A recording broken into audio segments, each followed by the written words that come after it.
Hello, hello, my name is Leo and welcome to a new tutorial by Blauw Films.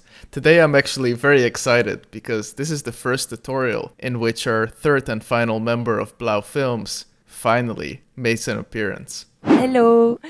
Hi, Hello. guys. Hello. My name is Gaby, and I am a freelance video editor and assistant editor, and an editor for Blauw Films.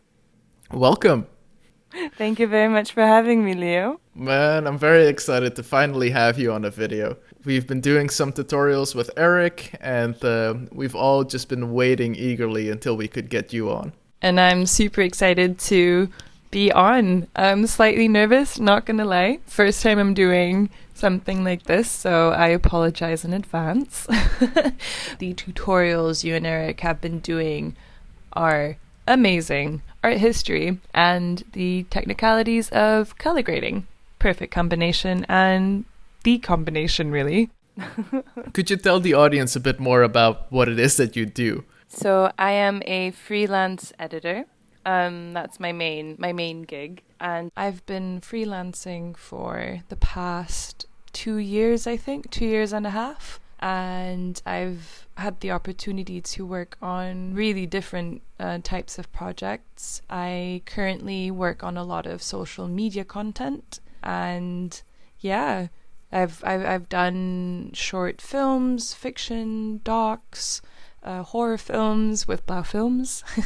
I've done corporate. I've done some sizzle reels as well. I love doing sizzle reels. Could you tell me what the difference is between a offline editor and an online editor? So then the basic thing between an offline and an online editor is that an offline editor will work with low-res footage. It's taking your raw footage, transcoding it into a more manageable file, and that essentially makes it easier to work with on your machine. And you put together the story and you see if the story works visually. And the offline editor focuses on the timing of the cuts, the pacing of the story, and essentially communicating emotions. And online editing, the finishing stage, basically reconnect all the low resolution files to the original full quality footage. And that's also when you start to color grade, do your VFX, your titles,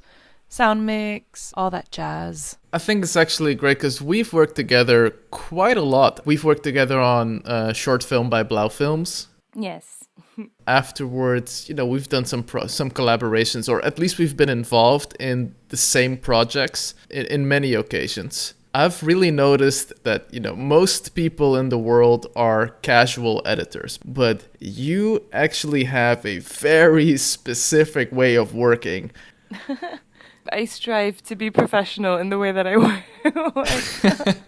Cool. Okay, so today I'd like to talk about workflow. It's a word that you hear a lot within post-production. I remember in the beginning when I first started off editing, workflow was something that really intimidated me because everyone kept on saying, oh, you need to have the best workflow and you need to be very consistent and be very efficient in the workflow that you use. And I thought, holy wow, what is this workflow that everyone's talking about?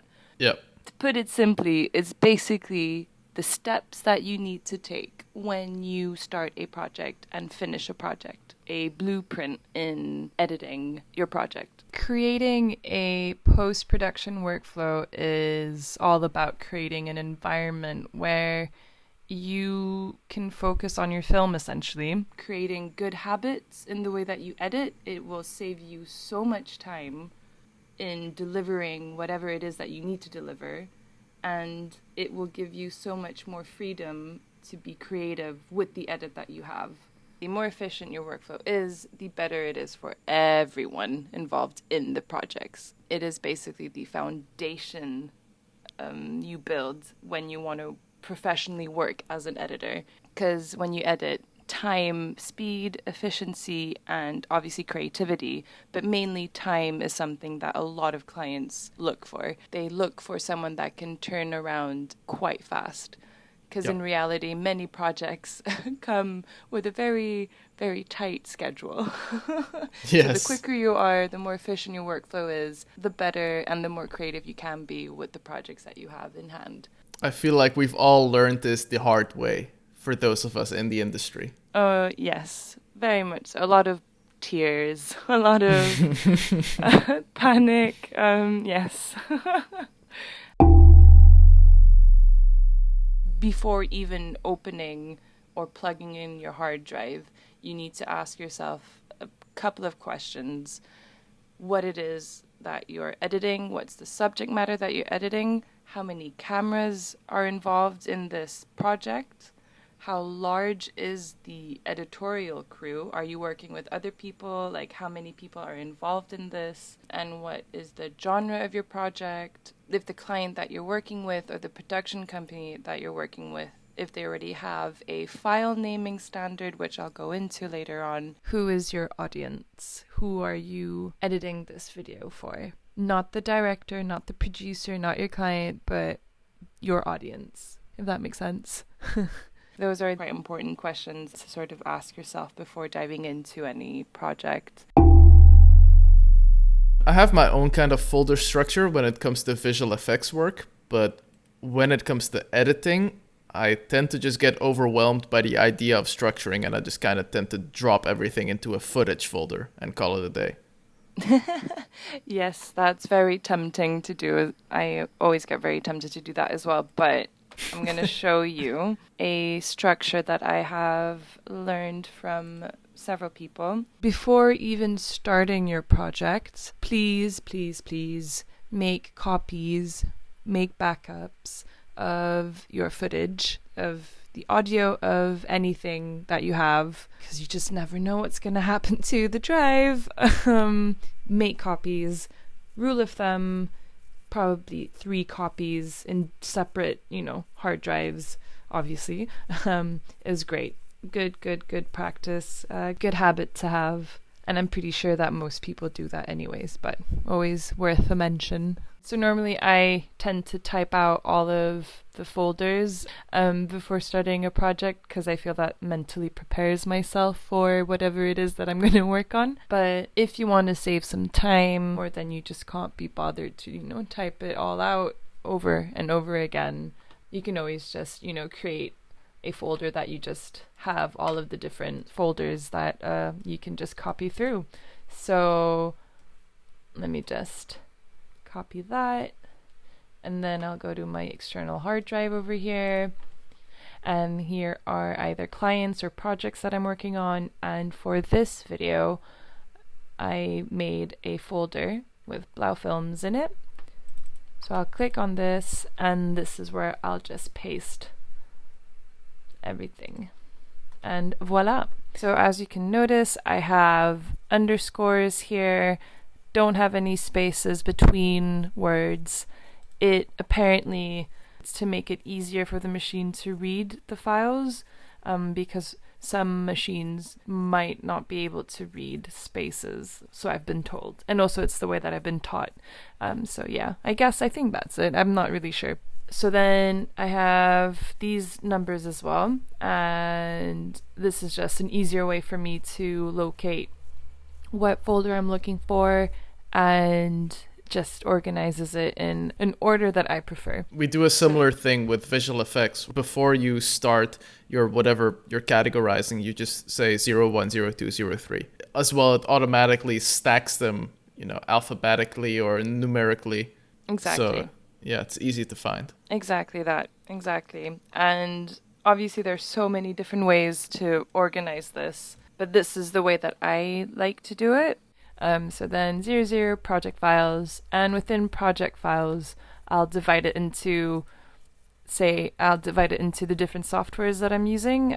Generally, I stick to Premiere and After Effects, but I just put Audition just in case. So then After Effects is everything VFX, Audition, everything sound, and Premiere, everything video. But you can do more and more sound and effects within Premiere, which is pretty cool. So then over here, I'll have the project file saved, And if we go back to films, then I'll have 01 exports within this folder, depending on how long you're working on the project or how many exports you've made. What I like to do is create an old folder and whatever works for you in the end, whatever floats your boat. And then I also like to have a separate folder where I have all of the autosaves, because if, say, your project crashes, which working with Premiere, you're more like your project will crash at some point. Absolutely, it will. Exactly. I just like to have an easy access to where all of the autosaves are. Because generally, once a project crashes, you are in you panic. And I'm like, okay, I know where they are.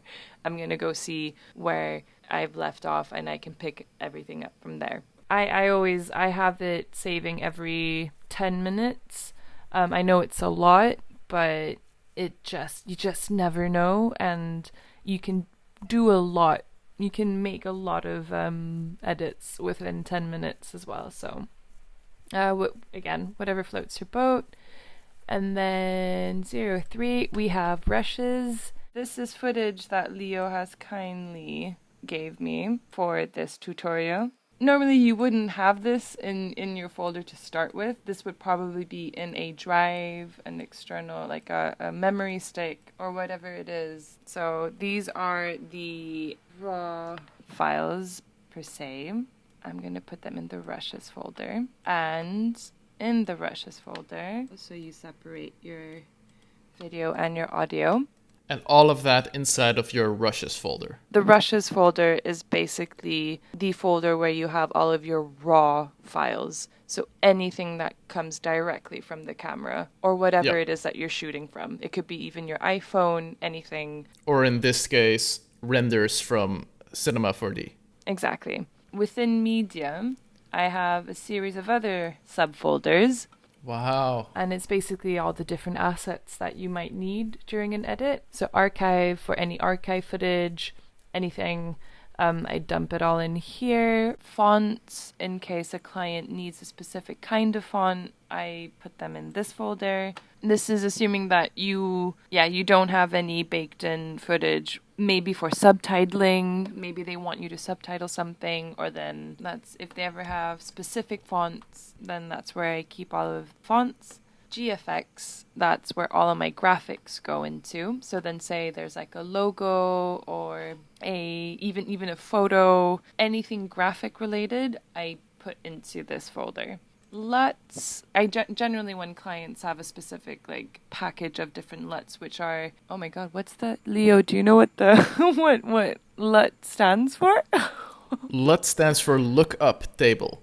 So it's basically all the color information that comes into the camera is processed in a lookup table. So it says blue should be this blue and green should be this green. Exactly that. That is where I put all of my LUTs in. Because you have a lot of template. Would you call them templates?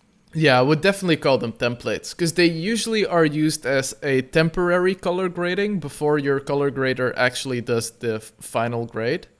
Exactly. I put all of those in here. And then music, all the music, temp music, or composed music, I put in this folder. Screen recordings. Do I take a lot of screen recordings for edits?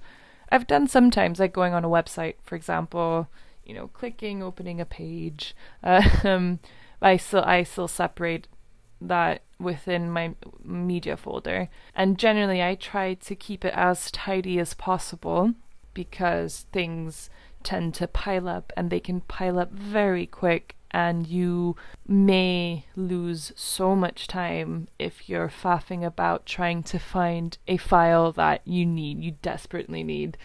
And SFX is sound effects.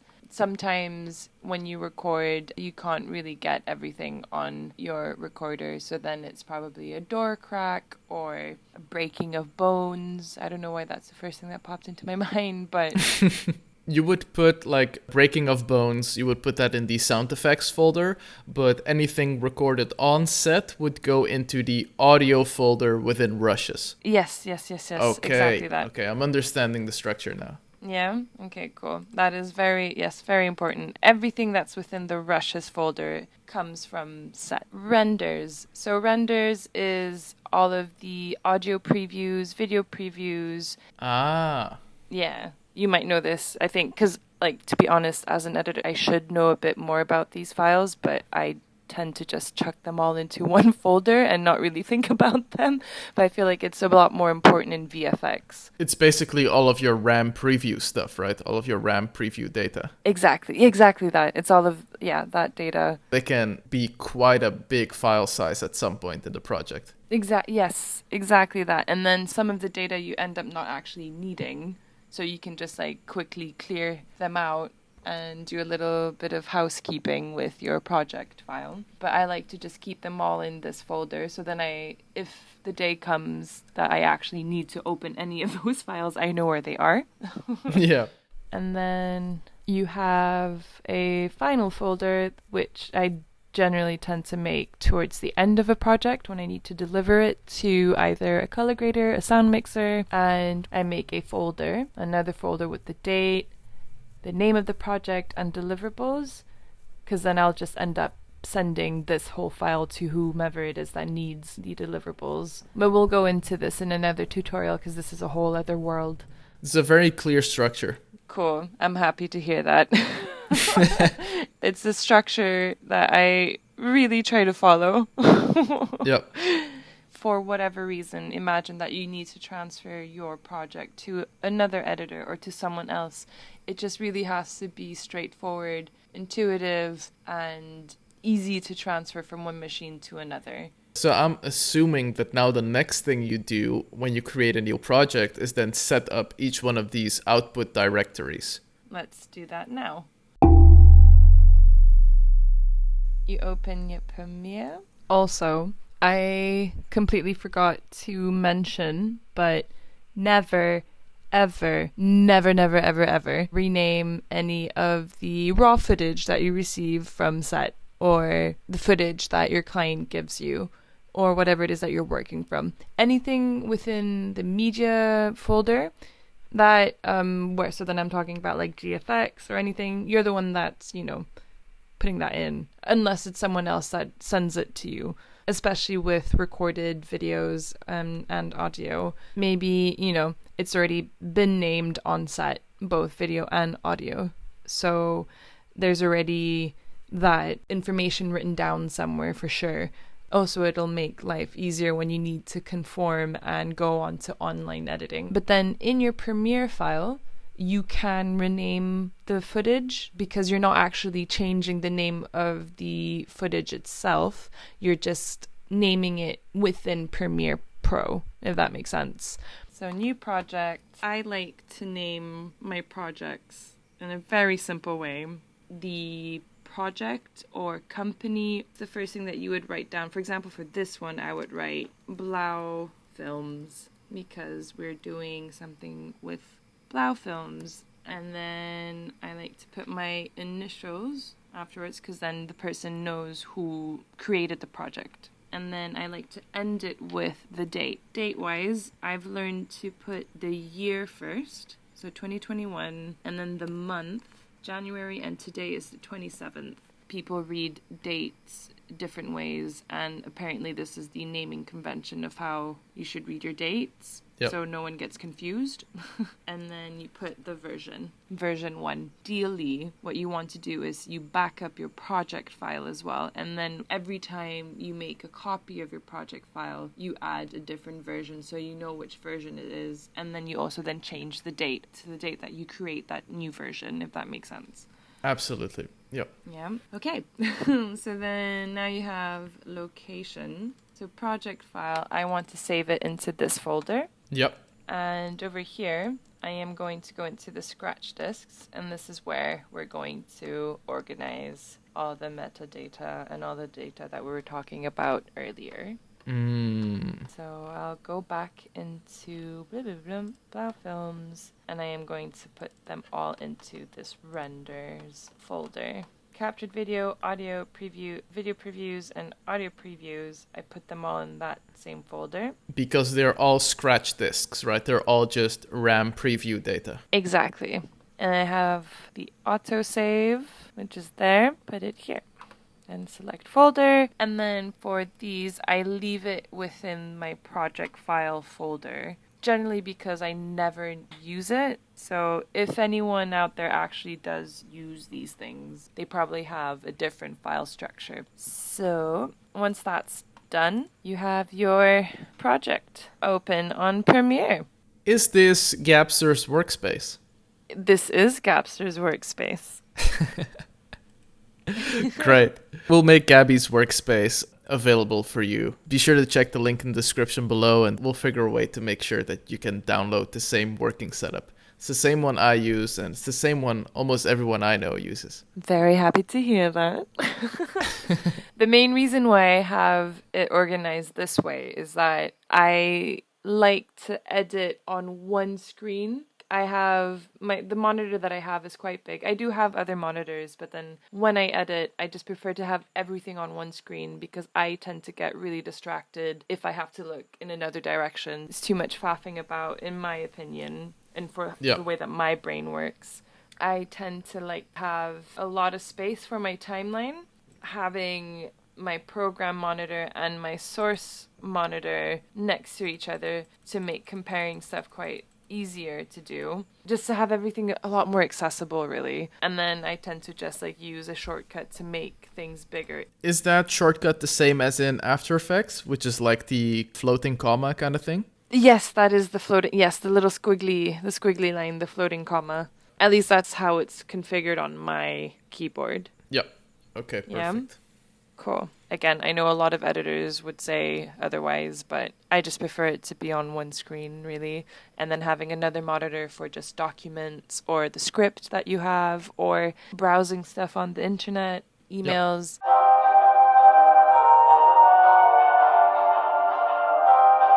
So for bins, I like to keep it simple. I start out by having a rushes folder. So the same thing with the files, audio and video.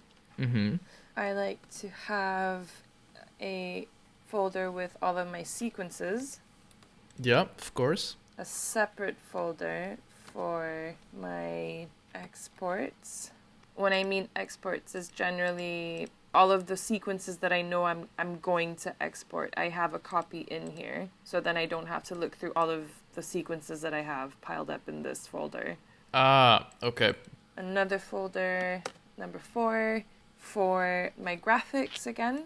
And I like to have 05, SFX, and then music as well. And then you're probably gonna say what? But I like to put a folder that says VFX. And what I mean by VFX generally is any nested sequences. At one point when you edit, you will eventually need to nest some sequences, and that would be all of my nested sequences. Makes sense. Yeah, and then adjustment layers or any type of visual effects that I would do within Premiere. Any type of intermediary steps. So this is a very basic bin structure. Say if this was a corporate video or then anything for social media, I would keep it as is. But if we were working on a short film, for example, within my rushes folder, I will have now I'm just going to put it as 8, but it would be a bit higher up within the bin structure just because I know I would just want to have easy access to it. I would have a bin with all of the scenes. Of course. And then I would divide all of the rushes that I have depending on the scene and organize it like that. What I've always really appreciated when working with you is that if I'm like, hey Gaby, what the hell's going on with scene 7? It's very quick how you can just pull up scene 7 at exactly where scene 7 starts. It's really making your life and my life easier. Cool. So video. Okay, there are different ways that people import their footage within the project. You can either drag and drop, which I tend to do a lot, or Yeah. apparently the correct way of doing it would be going into Media Browser, finding your drive of where your footage is. So mine's on there. I got my Blauw films there. Now I know exactly where my footage is. It's in video. I'm going to select all of these for video, these files, and I'm going to click on import. I'm assuming that once you start getting more complex folder structures, this would be the faster way. Faster way, and also the one cool thing about it is that you can actually preview the files without even importing them into the project first. Wow. That's beautiful. So, wow, look at that. That's actually really cool. I have not seen these yet, and this actually looks really cool. But yeah, and also I mentioned transcoding earlier. If you're working with footage that's huge, what you can also do is, I clicked on import, right? Before doing that, you can click on ingest, and then there's this little toolbar over here, and that's the settings for your ingest. And what you can do is create proxies, transcode, and you have a bunch of different options that you can do. But I feel like this is something that we can cover in another tutorial because it's a whole thing on its own. Yeah, absolutely. Transcoding and proxies is a pretty complicated topic that I think a lot of people are either intimidated by or just very confused by. I still get intimidated by transcoding, to be honest. It's a very meticulous process within editing. Do things through the media browser because you have this option as well. So there you go. I did not know that, so that's great. We have the footage within the project file.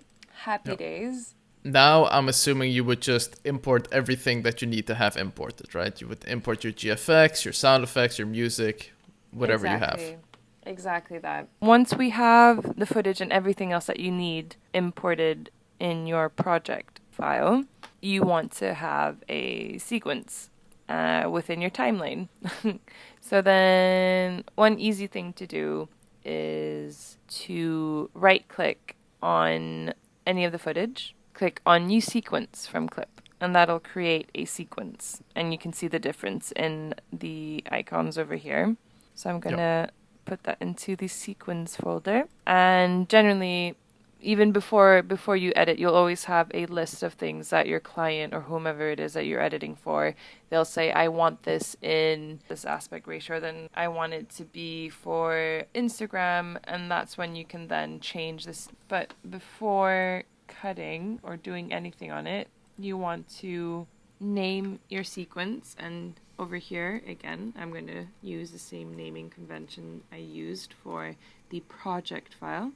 So I'm going to put Blauw Films, tutorial video, and then I'm going to add rough cut. Yep. So your rough cut is basically a draft, the very first draft that you'll do for your edit. I tend to think of it as making sure that the story makes sense. It's the worst time for the director. From my experience, directors dread looking at their rough cut. Yeah, it's hilarious, right? You get like 28-minute rough cuts. Exactly, and I understand as well, because God knows how many years people have been working on the film. And it's always quite heartbreaking, but in a good way, I guess, if you can say that. And it's also a great opportunity to see what the director loves and what the director hates, and also what you like and what you don't like. So yeah, at that stage, it's just you and the director.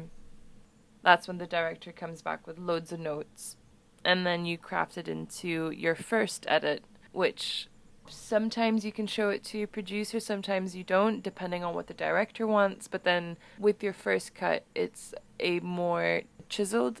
No, it's a more refined version of obviously a rough cut. Yeah. So what would kind of be the next step? So you create your first sequence. Then you start, I'm assuming afterwards you just start cutting, you make your rough cut. What are the steps that come after that? You have your sequence here where you're going to have your rough cut. Before adding any footage within this timeline, what I tend to do is I go through all of the footage that I have and I make selections of things that I feel will make the cut, or then footage that I like, that are nice. And then where I would put those, like I would create another sequence where I would first make a bin and put selects in it. And then I would have a sequence in there that would say maybe, like I would start with putting selects and say, depending on what project it is, for example, for this one in particular, I see hands over here. I'm going to put hands. So I'm going to look through all of the footage that I have and compile all of the hands that I think are worth putting, like that could be in the cut. It's quite hard to go into this part of your workflow because it really depends on what project it is that you're working on. I'm sure that we can make some tutorials in the future where we actually work with a specific project and then we can just go through it that way. Yeah, exactly. I think that's the best way, depending on how much footage you have, to make your rough cut and your other cuts smoother. You need to look through all of the footage that you have.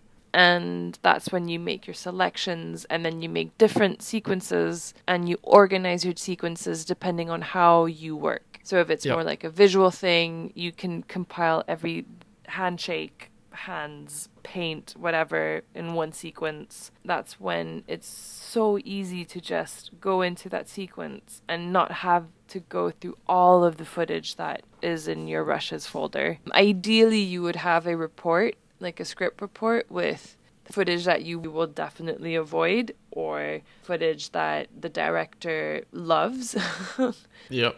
When you open up your project again and you want to work on the timeline that you were working on, always duplicate that timeline because you have no idea what you're going to do on that day.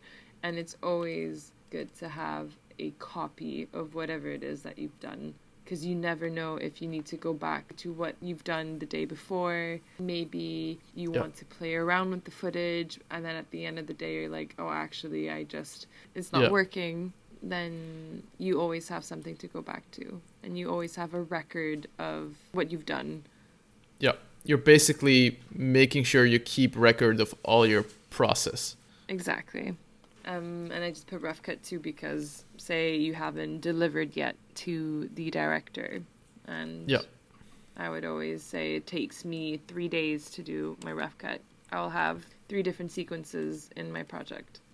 And as your project goes on, what other kind of naming conventions would we start seeing? I put edit 1 and not edit 2. Once you've done your rough cut, it'll be the first time that you properly edit, because you are working on notes that you've been given by the director. At some point, would you start calling it final, or is that not really a thing? Ooh, so I try not to put final in my file names because it's never a final export. Yeah. It's never going to be the final thing. So I try to just leave it at the last number. Say it would be edit 6, but then I would put picture lock. Once I knew it's been approved by everyone, then I would duplicate that sequence again and add picture lock into my naming convention. So it would look like, say it's edit 6, but I would add pic lock. Okay, perfect. Picture lock. And I would know that would be the final cut. Yep. Editing is largely technical, which is the reason why having a solid and consistent workflow will help you so much. It'll give you so much time and freedom to be creative, and you won't be restricted to any technical problems or mishaps or inconveniences, and you'll know where everything is. You'll know where your footage is. If you ever need to give your project to someone else, they'll know where the footage is. They'll know how you've structured your projects. It's creating good habits, basically. You need to create good habits to be able to have a stress-free edit process, which, I mean, we all wish for that. Absolutely. I think I got a lot of clarity from just seeing what it is that you do and how you structure your files. Like, I've seen your file structures before just by looking over your shoulder, looking at your monitors. I always just felt it looked very overwhelming, and I felt like, oh my god, do I actually have the patience to set up the structure? But it basically just looks like it's about 10-15 minutes of work before you start diving into the work. Yeah, it's so easy to be lazy with it because it only takes maybe 15, like you said, 10 to 15 minutes to organize. It's so easy to skip this step. But the thing is, though, it's sticking to it. That's the hardest thing. Yeah. You may receive more footage, more files, more whatever it is. Sometimes if you're in a rush to meet a deadline, it's so tempting to just drag that file from your downloads folder and stick it straight into your project file. I've done that so many times. Relatable. Right? So many times. And obviously, when you do, it's fine. It's totally fine. But once you start archiving your projects and you're like, oh, I deleted my download. What? Where did that file go? Yeah, it's nah. And you get that massive red warning on Premiere with the missing files, and there's no way you can locate it. Offline. Yeah. It's just because you never know how big the project is going to be. Editing is extremely technical and it needs to be clear. Problem solving will be so easy. I mean, maybe not, but then you'll be more confident in solving the problems that will arise when you edit. Yeah, absolutely. Audience, what you can expect in the future from what me and Gaby will be doing, or I guess from Gaby's side, we'll definitely be tackling the transcoding and proxying of footage at some point. Yes. All the stuff that we didn't cover now, because this tutorial was basically just about workflow ethic and making sure that you guys make your bin structure and get those output directories correctly. Exactly. And also, it's for you.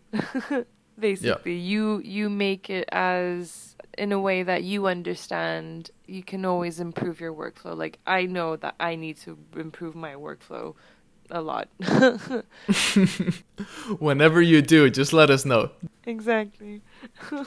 And I guess also, like, depending on the project, say that I have, like, if we want to work with fiction, documentary, social stuff, the workflow will change. Yeah. And then I'd be more than happy to share my process with you guys. Thank you. Well, Gaby, thank you very much for coming online and doing this.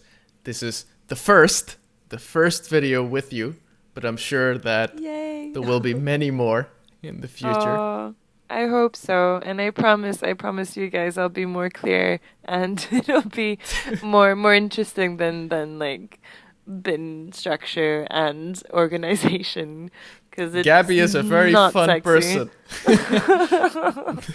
Don't get her wrong, she's a fun person. I like fun stuff. This is fun too, though. You can make it fun. I find it very fun. But yeah, I understand how this may seem very boring, but it's so important. It's so important to have this down. Yeah. Absolutely. Do you want to tell the audience to subscribe? Oh my gosh, I've never done that before. So, be sure to like and subscribe, guys. Absolutely. Well, we're doing great with the channel. I'm actually very happy to see everyone coming back, and our numbers are slowly growing. And there's a lot of interesting content that we will be sharing in the future. Gaby is here as well, so be sure to subscribe to check out all the editing stuff. Be sure to like this video.